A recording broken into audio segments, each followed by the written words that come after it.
Yes, fragrance goes through trend cycles just like fashion, and I have 6 fall fragrance trends you guys can expect for 2025. And I also have 3 fragrances from my own collection in each category to give you guys an example. So we have 18 fall fragrances basically to go over here and get an idea of what we might see on the market or what you could possibly just tap into from your own collection. Hello, my gorgeous ones. Welcome to Aleisha Budget Beauty. My name is Aleisha. Here on my channel, I love all things affordable fashion, beauty, and fragrance. I do hauls, tutorials, reviews, seasonal, trending fragrance videos, all sorts of fun stuff. So if that sounds good to you, please subscribe, stick around, be a friend. All right, you guys, before I get into these trends, I just want to absolutely drill it home that you guys can wear whatever you want. You do not have to participate in these trends whatsoever. If you hate all 6 of these trends or these kind of categories of fragrances, and you're like, Aleisha, I want to wear my spring florals all fall long. You wear what makes you feel good, what makes you happy. This is just fun to kind of see what they are projecting, will be marketed, what will be releasing. And then me specifically, I really wanted to show fragrances from my own collection that I don't really have to go out and purchase these categories, that I already own them. And maybe it'll help you guys kind of look at your own collection and think, well, I do have something similar to that. I don't have to go purchase the new. So that's kind of my goal for this video. It's fun, and you guys don't stress. Like, if you don't like these, you don't have to participate in the trends. All right, the very first category is dark gourmands. So basically the article, the little paragraph talking about this was saying gourmands are still not going anywhere, but when we're talking about fall 2025, we are talking about more than just your kind of fluffy, marshmallowy, fruity gourmands. We're talking deep, rich, dark gourmands, dark vanillas, like think coffee, think chocolate, think more complicated gourmands, basically. So the 3 that I have that I want to show you guys from my collection is Calle Ocho. This is by Fulton and Rourke. This is a gorgeous kind of boozy, chocolatey, cinnamony. I know there's some, I believe, Night Blooming Jasmine in here as well, I think. So you're also going to see that come up here in a minute. So a lot of these kind of cross over. They could fit into different categories for sure. This is warm and cozy and kind of sexy. And it also, I believe, has tobacco in it as well. It smells somewhat similar to Angel Share, but instead of going in that apple pie sort of realm and that really, really sweet that you get in the Angel Share, this is richer, smoother, a little bit darker, a little bit more mysterious, but definitely kind of in that same category. I honestly think this is the superior fragrance of the 2, even though I own Angel Share, the real deal, and some dupes of it. I like Calle Ocho better. I think it's fantastic. This is also an extrait, so a little bit goes a long way. This is one that you would wear on a cooler day in the fall for sure. Picture cozy sweater, even kind of like a date night, like a sexy date night scent. It's a little bit heavy, I think, for like a bright kind of sunny fall day. This is the darker fall days. It's so pretty. This is Calle Ocho. All right, this next one is Chocolate Ginger by 4160 Tuesdays. I've been wanting to talk about this brand more, and I thought, ooh, what a perfect opportunity to bring in one of the fragrances to talk about. Now, there's really no dent in this. There's a reason for that. This is newer to my collection. I've actually had it for several months, but I've been waiting for cooler months to wear it. I received a sample in my olfactive subscription. That's a subscription that I get monthly. And I thought, oh, this is delicious. This is chocolate done so well. I like chocolate most of the time in fragrances, but I don't really love a very like sweet, milky chocolate every once in a while, but I like a darker chocolate or a chocolate with something kind of zingy, like some ginger in this. It almost reminds me of like a Thin Mint it has, I don't want to say it's overly minty. It's not, but I think that ginger is bringing in just that little bit of bite to it that a thin mint would have. So that's why I say that. It's rich on the skin. It's warm. It's cozy. This is another one that I think is best for a cooler day, and hence why I don't have any dent in this. I need it to be colder. So when it does get colder, I'm definitely going to be busting this one out. This is when you just want to smell kind of delicious, and maybe you're doing some cooking in the kitchen. You want to get in the mood for like Halloween, that sort of a gourmand. It's so, so, so pretty. Oh, and by the way, that was chocolate ginger, 4162 sales. All right, the next one that we have is the Bewitching Yasmine by Penhaligons.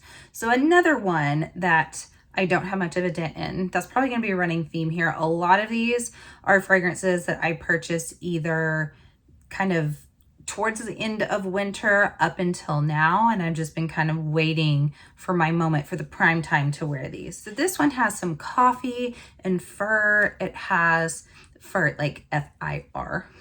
Not like meow, even though meow. And it has vanilla. It's one of those kind of dark academia fragrances. There's also a little bit of something spicy in here. I can't remember if it's cardamom, but it definitely has that sort of vibe to it. So this kind of almost goes in the witchy realm even. Kind of smells like a little elixir. Not quite as like smooth, I wouldn't say, as like the Calle Ocho. This one definitely has this punch to it with that spice. So spicier than a Calle Ocho, or even the chocolate ginger is sweeter. This one is more of that deep, rich, dark, kind of almost like a spooky fragrance. I think it's really, really pretty. I tested out the Discovery set, a few of their Discovery sets actually. This is a pricier brand. And I do want to bring that up right now in this video, is I am showing some of my pricier fragrances in this video. There's a few that are not, but I always try to find the very best deals. I got this one off of Jomashop. I finally pulled the trigger on it a while back after I really tested the Discovery set and decided what I would really want in my collection. And this is one that I wanted because I thought, oh, this is going to be so nice for fall and even winter too. All right, the next category is Eau de Wild West. And it even mentioned shows like Yellowstone and other kind of Western shows, that kind of resurgence of that niche, even in television, influencing the fragrances in fall of 2025. And it really does make sense that this would be a fall category for Western, because it mentioned smoke and leather, hay, whiskey, those type of notes. And I brought these three out for my collection as examples. So we have Infusion de Iris Vanille. Again, another one that is fairly newer, a couple months old to my collection that I've been waiting for fall time to wear this. This is a smoky vanilla. There's not a whole lot else going on in here. It is just truly a really smoky, beautiful vanilla, but the smoke is not too much in this. It doesn't have like a charred effect to it. It doesn't smell like anything is burning. It kind of smells so good. It kind of smells like you had like the most expensive vanilla candle. Not that it smells waxy, but just go with me here. Like how a really expensive vanilla candle can perfume the room, and then you have blown it out and like maybe an hour later gone back into the room, can kind of detect some smoke in the background, but you still smell that really, really beautiful vanilla. That is what I get with this. It is a classy, elegant, stunning vanilla. I also had the Discovery set of the Infusions by Prada, and I loved this one so much. There were several that I loved from that line, but I was like, oh, I need that vanille for fall and winter. So this one is one of my examples. Another one is Copal de Terre. Now, it's funny because the article actually used this one as an example for another category, but I'm including it in this one instead because even though this doesn't have leather in it, I just smell saddle and gems unturned from the earth in here, like stones gems, leather saddles, but then you also have some like elemi in here and some sort of incensey vibe to it. I have a whole video where I talked about this where I almost cried. I just thought this was so special and so unique, and it also brings back memories. The example I gave is especially in New Mexico, going into those kind of souvenir stores, not the like cheap kitschy ones, but the ones where you're like, oh, that's a really pretty turquoise ring and it's $5,000. Like those upscale type of souvenir, I shouldn't say souvenir, but the stores that you would go into in say like Santa Fe, New Mexico, even Ruidoso, New Mexico, Angel Fire, when I would go skiing as a kid, and you go into the mountain towns and into those really nice stores with the leather belts and the turquoise. That's what this gives me. I think it's so special, and it does kind of give me like Western sort of vibes, even though it doesn't have like the leather and the smoke. To me, this is Western. All right, this next one I hesitated bringing out. I like this fragrance, but I do think it is a harder one. It's not so universally appealing, I don't think. This is Fine Tune Fragrances Smoke Water. That is, Fine Tune Fragrance is a small niche little indie brand out of Austin, Texas. I love her vibe. I love her fragrances. I think they're so cool. They're all kind of inspired by either like psychedelic rock or like 60s, 70s style music. And Smoke Water is kind of complicated because it kind of has this really sort of sour bitterness at the top, and that's coming from cassis and I believe either blackberry or plum, something like that at the top. And then there's some rose, there's a little bit of that smoke and incense going on in here, or leather. So it's one of those that kind of goes all over the place, but it's really unique and interesting to me. And I can picture this being sort of a westerny fragrance. I really, really like this, but it's very, very, very unique, very, very different. Like I said, not mass appealing, not for everyone, but I have quite a few friends that love this brand and do like this fragrance. So if you're like a major niche lover and kind of explorative with your fragrances, then I would recommend it. And I think it fits into that Western vibe. All right, the next fragrance trend is nocturnal florals. So it mentioned night blooming jasmine, even tuberose, which I wouldn't have always thought of as fall until one of these fragrances I have right here to show you guys, because it's very much a fall fragrance to me. It also mentioned lily of the valley, a couple of others that I wasn't even very familiar with those florals. So we're talking about florals that feel dark, not your like tropical florals, not your bright springy florals, but those kind of almost like dangerous smelling florals. So examples that I have, and the one that I was like, never thought tuberose fragrance would smell like this. This is Ezzy Fragrances Joy. This is newer to my collection. Just filmed a TikTok about it where I talked about this being a witchy fragrance. This is tuberose. It also has this Rangoon Creeper in it. Yes, Rangoon Creeper. Believe me, I thought that was a monkey. I was like, what is a Rangoon Creeper? It's this sort of sprawling, viney sort of a floral that I had never heard of before. This also has jasmine in it, and then it has vanilla and musk. And it just smells mysterious and dark and witchy, like if a witch's house in the woods had flowers blooming all over her little cottage. It would smell like this, and I think it's so cool and so unique. I never smelled a tuberose fragrance like this. So it's not bubblegummy, it is not tropical whatsoever. It is dark and mysterious. I think that's also coming from that darker jasmine and also that Rangoon Creeper. What a funny name, right? So I really, really like this. This is so fall. This is a witchy fragrance to me.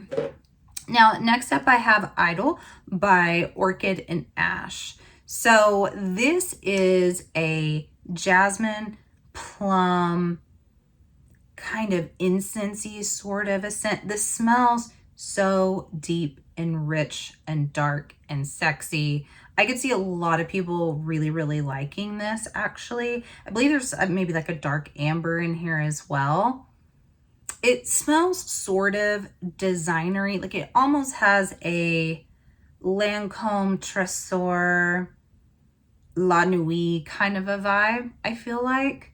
Like it would be one of those flankers. I really, really like it. And it's definitely like a dark kind of jammy plum floral. Really, really pretty. Sexy for like a fall date night scent. And then next up we have Your Turn by Billie Eilish. Now it's been a while since I busted this out and I kind of have a different take on, I really liked this. I know not everybody did. Those that did liked it like me. And I thought of this as being kind of a unisex, almost, it's not watery, but I thought, oh, this is unisex, coconut water, peach, woody is what I got in the beginning. Not like sweet coconut, not sweet peach. It was like the skin of those fruits and then like a woody fragrance and kind of like a unique unisex for summertime. Now that I'm smelling it later and going into fall and thinking of it that way, this has night blooming jasmine in it. And I think that has come out more in this. I don't remember this smelling as kind of floral as it does, but it's not your typical floral. It's not, you know, like your bright floral. This is a dark night blooming jasmine woody fragrance. And I barely get any of that like peach skin or coconut water thing that was in it anymore. It has turned more almost kind of also a witchy or just like a dark fall night sort of a fragrance with that woodiness and that night blooming jasmine. So I still really like this. I know it's harder for some people to like, but if you haven't worn it in a while, think about really wearing it this fall. All right, the next trend is Boozy Citrus. And you guys, this was harder.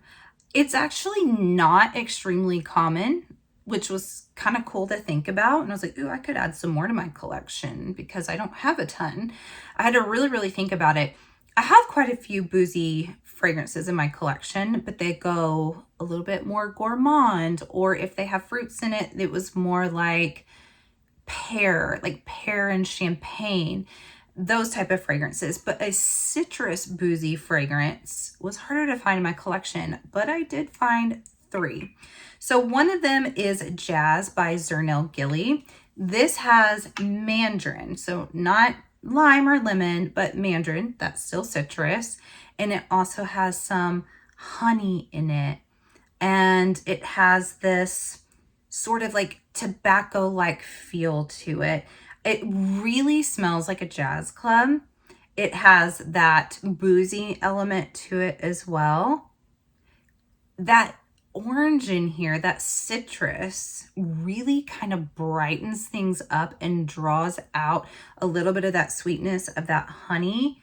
This is such a sexy, gorgeous unisex fragrance. It might lean a little more masculine, but believe me, this is so pretty on the skin. I've recommended this to a few people and they bought it and were like, wow. So it smells expensive. It's smooth, it's sexy, it's date night, fall at somewhere like a jazz club. Yes, please. Perfectly fits in that category. Sexy, sexy number. Jazz by Zernel Gilly. Now, the next one I have is Miss Independent with Rum Drizzled Apple. So this is a Juliana's Perfumes, and I've got several videos on Juliana's Perfumes, and Alex from Juliana's Perfumes, the perfumer, he does Inspire Buys mixed together, like 2 different fragrances, and then he does his own as well. And he also does Inspire Buys adding his own touches to it. So this one is Killian's Princess mixed with apple brandy. Almost forgot for a second. So those 2 fragrances together. So you do have some citrus and some tea, but then you also have some booziness, and it comes out. Oh man, it's so pretty. It comes out to this kind of as if you are having some sort of decadent little apple Danish with your tea, but you slip some booze into it. That's the kind of vibe I get. It's really, really pretty, you guys. It's almost giving also like having tea at a carnival, because it has that sort of almost drizzled apples, boozy, bright tea citrus. Is so pretty. Such a pretty compilation. All right, I finally found a third example in my collection because I was having a hard time finding that third one, but Atelier d'Or's Pink Me Up does actually count. And I was kind of thinking about it and I thought this kind of does have a little bit of a, like an early fall vibe to it. So this one has champagne and bergamot and I believe blackberry, something like that. It also has some rose and some patchouli, musk, and iris, and I think some orange blossom. So this is, it's one that, this was a blind buy that I had quite a while back. And I actually haven't been touching it, even though I don't dislike it. I just wasn't really sure when exactly to wear this. And I do think it's a perfect like fall, summer to fall transition fragrance because you have this fruitiness. Got a little bit of that floral action going on. It's not overly like dark. That champagne kind of lifts things a little bit. To me, this is a fruit choulis though. And it smells designery to me, which isn't necessarily a horrible thing. But if you guys know me, it's not exactly my vibe. So I could see this being fun at some sort of little get together, like dinner with friends, maybe have a cocktail or two, or if you don't drink, just daytime as well. It's not too heavy for daytime in the fall. It's kind of just one of those easy grabs, but just not exactly my favorite fragrance. But you guys, like, the bottle is so pretty. I wish that the champagne did stand out in here more though. I don't feel like this is an overly boozy fragrance at all. I think the champagne doesn't really stand out. I think what it's doing is kind of drawing out more of the fruits, kind of playing with that bergamot and the blackberries in here, because this is pretty fruity. It really is, more so even than I think that it's floral. I think the champagne is just kind of highlighting the fruits in here, as you know, as if you put, instead of a whole glass of champagne and a drop of a blackberry in it, it's like the champagne flute is full of blackberries and you do a tiny splash of champagne. That's what I get from Pink Me Up. All right, next we have Amber. Amber fragrances are everywhere. There's tons of them. Everyone has them in their collection. I guarantee you that if you have 5 fragrances in your collection, there's probably amber somewhere in it. It doesn't mean that the amber really stands out a ton, but it's probably in there somewhere. And I chose 3 very ambery fragrances here. Like, these don't make any ifs, ands, or buts about them being amber. So this first one is Amber Étoilée by Le Monde Gourmands. I think this is such a beautiful amber fragrance. And yes, I know the downfall is it's not extremely long lasting. We say that all the time about Le Monde Gourmand, but this is gorgeous and I don't care. I will just respray after 3 hours. So that's about as long as this one lasts. I think Couple de Terre that I showed earlier lasts longer. I think some of their newer ones are starting to last longer than their older ones. But this is amber, I believe whipped cream and musk. And you can definitely pick up that little extra sweetness in here that separates it from the next 2 that I'm going to talk about. So amber, to me, if it's a strong amber fragrance, goes kind of spicy and almost fizzy and warm and can even be almost cola-like. And this one has that kind of pillowy musk balancing the kind of warmth of the amber in here. So it's just very cozy, very, very pretty. I think it's such a nice little fall amber fragrance. And then we have one like Perfect Amber. This is by Jardin Parfums.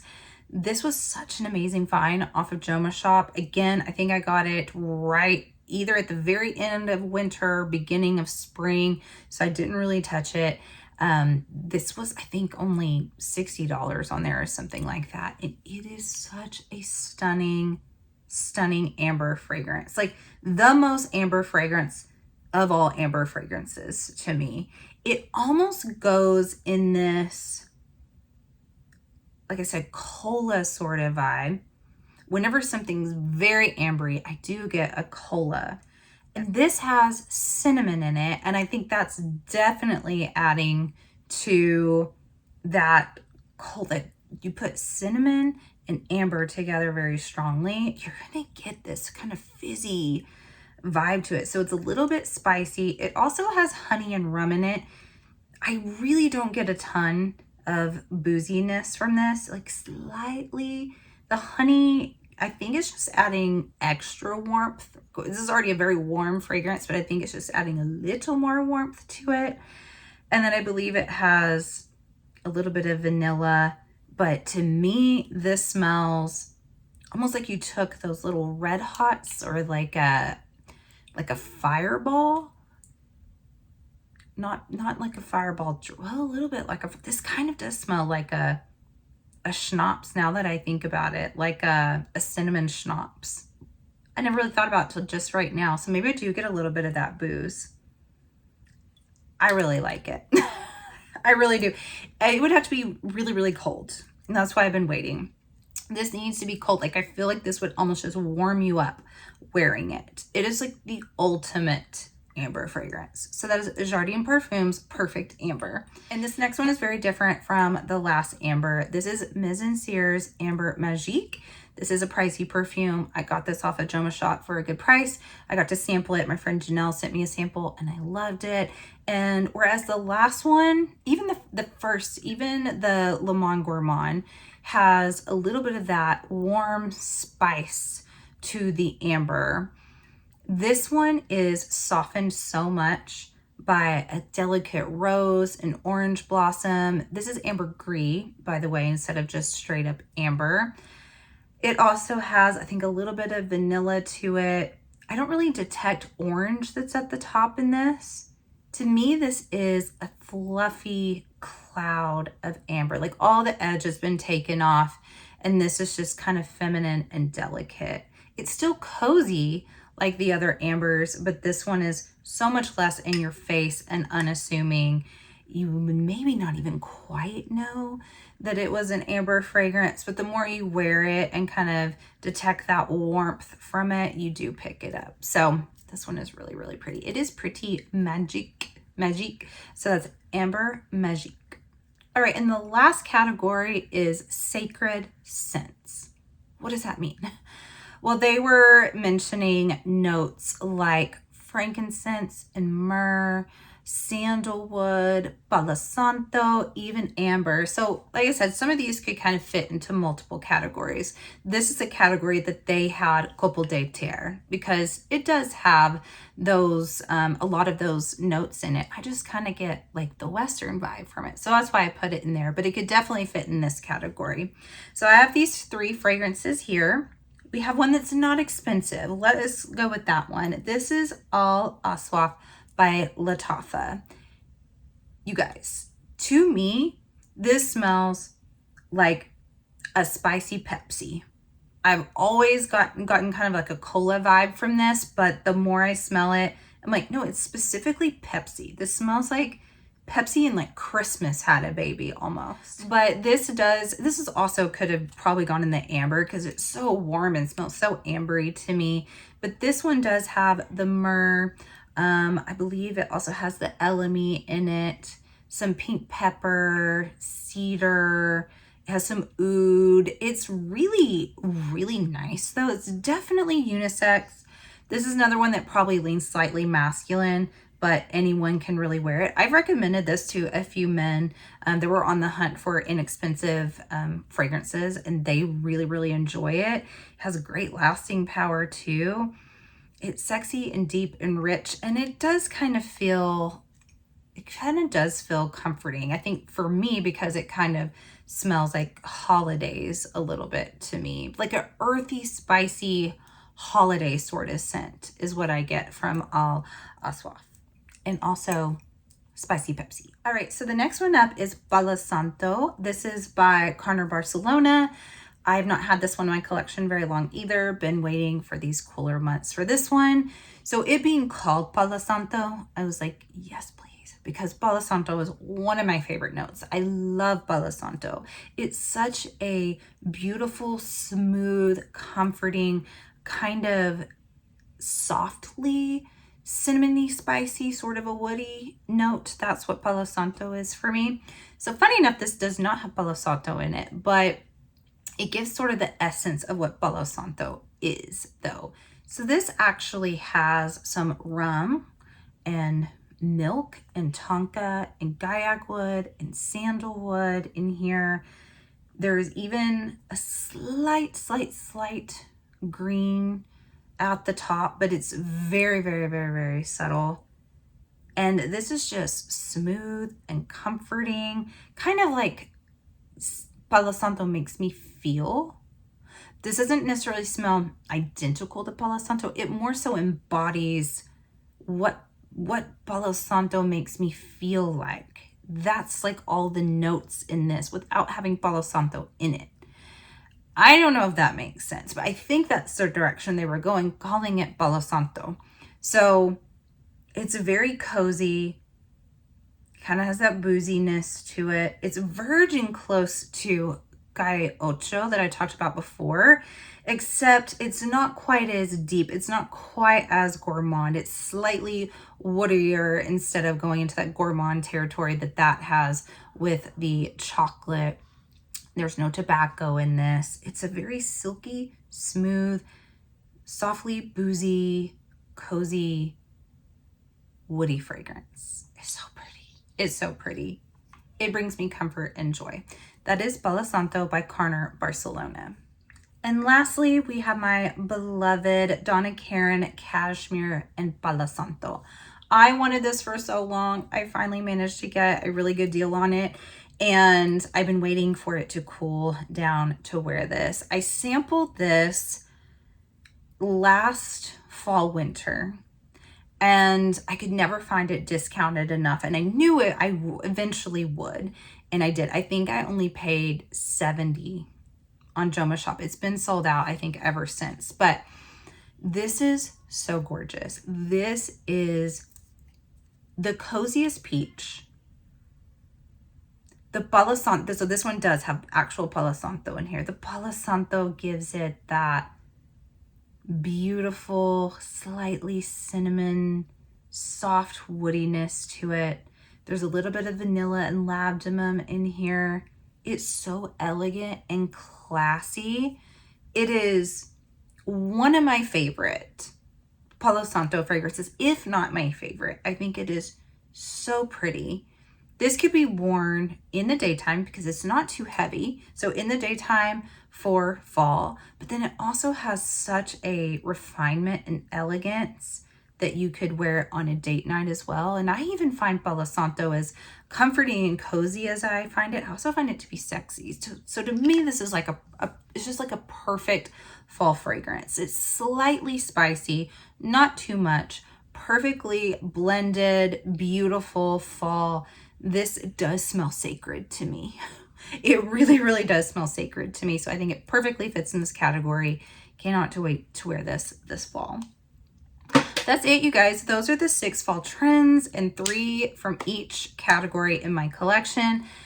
As you can see, there's ways to find your way into this through what you already own. Now, does everyone have as extensive a collection as I do? No, but I bet you have a lot of these already in yours. And then if it inspires you to pick up a couple, great, but don't feel the pressure to do that. Again, this is all just for fun.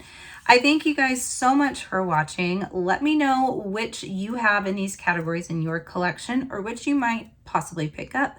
And as always, have fun shopping, budget shopping, and smelling fabulous. Bye.